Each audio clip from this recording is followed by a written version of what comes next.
All right, ladies and gentlemen, I'm gonna take you through question number 44 in chapter 2 as a way to, basically I'm going to model the problem solving framework that you should be using on most number type questions or calculation type questions, I should say, that you'll be faced with. All right, so here we go. In the question, we're imagining that a sprinter accelerates from rest, right? So accelerates from rest to a maximum speed of 10.8 meters per second in 1.8 seconds.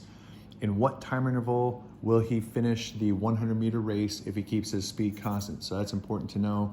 And for the last part of the race, he's going to be at that speed. All right. And then, of course, what assumptions are we making? So first thing I want to do, the first step, and this is all in section 2.9 of the textbook, if you want to review this. But the first thing we're going to do is we're going to sketch and translate. We're going to work on those representations that we've been working on for the last several weeks. All right, so first thing I'm going to do is I'm going to sketch and translate. So I've got, let's see, the sprinter is accelerating from rest to a maximum speed in 1.8 seconds. Well, what does acceleration look like? If I'm doing my dot diagrams, acceleration, at least in this case, sounds like he's speeding up, or she is speeding up. So my dot diagram is going to look like that. And then after that 1.8 seconds, at time 1.8 seconds, then what's true? The sprinter is running at a constant velocity. So I'm going to try to get my spacing of my dots fairly even. All right, the best I can to represent that she is moving now at a constant velocity. And then to turn it to a motion diagram, I just include my velocity vectors. And then once I get past that 1.8 seconds, those velocity vectors, if I've drawn them the right way, should be equal. And that velocity, that constant velocity, we are told is 10.8 seconds. All right. And we also know that the distance, that overall distance or displacement, is 100 meters. Okay. So basically what I've done is I've taken all the information they've given me and I've put it in that motion diagram. The other thing I want you to notice that I've done is I've included any information that I'm given along with the associated variables. And this would also be a good time for me to write down what I don't know, my unknown. The thing I'm trying to find is I'm trying to find the time interval for the entire 100 meters. All right. So now that I've done that, now it's time to simplify and diagram. So this is where let's see, we've got our sprinter that is running this distance. We assume that that's in a straight line because most 100-meter races I've watched are pretty much in a straight line. So I can also represent or model this motion with, I didn't give myself much room here, but I can also represent this with a graph. Position with respect to time in seconds. All right, so let's see. We've got the sprinter is accelerating, they're speeding up for that first 1.8 seconds. So for that first period of time, up until this time here, we don't know what that displacement would be yet. All right, but we do know that that person is accelerating, so we're going to get a curved line there. All right, and I'm probably exaggerating that just a little bit, maybe a little bit too much, but because then what does the sprinter do after that time? They are moving at a constant velocity, so then the rest of that graph should be a straight line. All right, now that's not a very good representation because quite frankly, this slope should be the same as that slope there, but let's just pretend that's the case, okay? And that's going to occur until whatever time they cross the finish line, which will give them or be at a displacement of 100 meters. So I've got two different ways of visualizing this information, which hopefully will help me. So now I go to the mathematical representation, all right? Well, let's see, the sprinter is accelerating, and oh, there's something else I should probably indicate up here. It said that they accelerated from rest.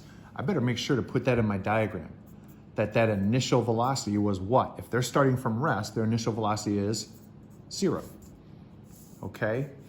So I know their initial velocity, which is 0. I know their final velocity for, and I better specify for this time period here, because I have to treat these two parts of motion separately, because as I can see from both my motion diagram and my graph, this is acceleration, constant acceleration.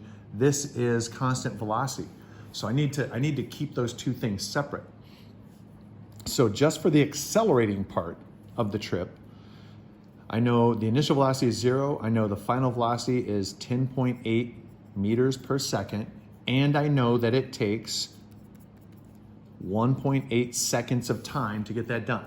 So I go to my notes and I look for, do I have anything that, and what I want to find is, I want to find that acceleration, because I think that's going to help me piece the rest of this together. Well, do I have anything in my notes that includes all 4 of those variables? And if I look closely in my notes, I see that the definition for acceleration is a change in velocity, is the rate at which velocity changes with respect to time. Or another way to write that is final velocity minus initial velocity with respect to time, that change. So I've got that information there. I'm gonna go ahead and plug that in. So let's see, my final velocity is 10.8 meters per second. My initial, whoa, easy, Mason. My initial velocity was 0, and I'm gonna divide by, it took 1.8 seconds to make that trip. Again, remember, we're just talking about this part of the trip here, the accelerating part. So when I do that, 10.8 divided by 1.8, I plug that in my calculator and I get 6.0 meters per second squared. All right? So that's a start. But I'm not looking for the acceleration. That's why I wrote up here my unknown. Ultimately, I'm trying to find the amount of time it took the sprinter to get from 0 meters to 100 meters. So, can I do that? Can I find that period of time just for the acceleration if I know the acceleration, which is, now I know that that's 6.0 meters per second squared. I know that, what else do I know? I know the initial velocity is 0. I know that the final velocity is 10.8 meters per second. Let's see, I know, all right, hold on. I'm going about this wrong, because I do know, oh my goodness, I do know the time of acceleration. I know the acceleration, I know the initial velocity, I know the final velocity. Okay. My bad. Sorry about that. What I want to know though is, I don't know how much of that 100 meters is spent accelerating, so that's what I'd better find. I'd better find this. So I need an equation from my notes that includes the time, the acceleration, one or both velocities, and that. Now at this point, there's actually a couple different equations I could choose from. All right, there's an equation in your, if you look closely in your notes, there should be an equation that looks like this. Final velocity squared equals initial velocity squared plus 2 times the acceleration times the, not time, displacement. Or, and let's see, I know the velocity, I know that, the initial velocity, I know the acceleration, and I could find that. Or there's another one that tells me that the displacement is equal to the initial velocity times time plus 1/2 times the acceleration times that time interval squared. So I could use either one of these because let me just double check. I'm looking for displacement. Do I know that? Yes. Do I know that? Yes. Do I know that? Yes. Do I know that? So that equation will work. It's already set up to solve for displacement, so I'm going to use this one. And I've got a bonus here. The initial velocity is 0, so this whole term drops to 0. All right?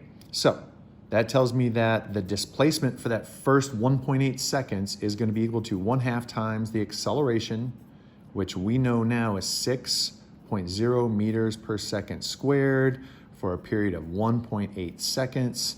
That term has to be squared. When I do that, I find out that that runner was accelerating for 9.72 meters, okay? So now I can go back to my graph here and I can add that information, 9.72 meters.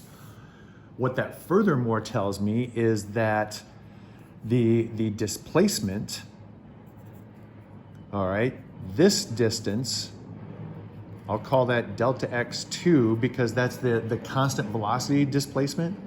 That would be 100 meters minus 9.72 meters, which tells me that that constant velocity displacement would be, let's see, what would that give me?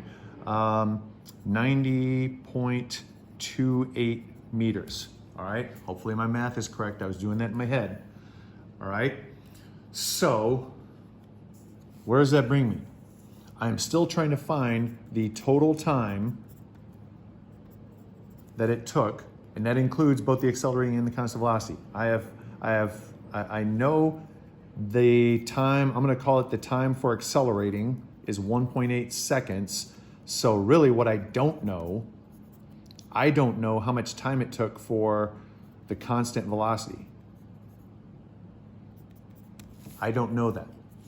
However, I do know it was moving at a constant velocity of 10.8 meters per second, and I know that it was moving at that constant velocity through a displacement of 90.28 meters. If I look at my notes for my definition of velocity, velocity is displacement with respect to time. Well, I should be able to find that, multiply both sides by that, and then divide both sides by that. And yes, I'm moving through this very quickly because I know this video is already taking a while. So my time interval is going to be equal to the displacement divided by that average velocity, which in this case is 90.28 meters divided by a velocity of, what did we say? That average velocity was 10.8 meters. And I do my math, I plug that in my calculator, and I get 8.36 seconds.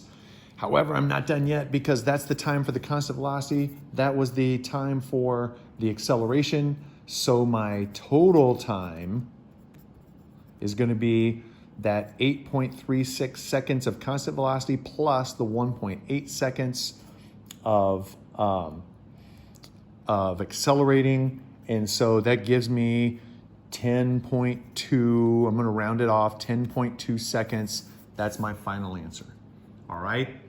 I know that took a while, but I wanted to take you through the process so that on your next homework assignment, your next quiz, your next test, you can have this ready to go. Okay? Let me know if you have any questions.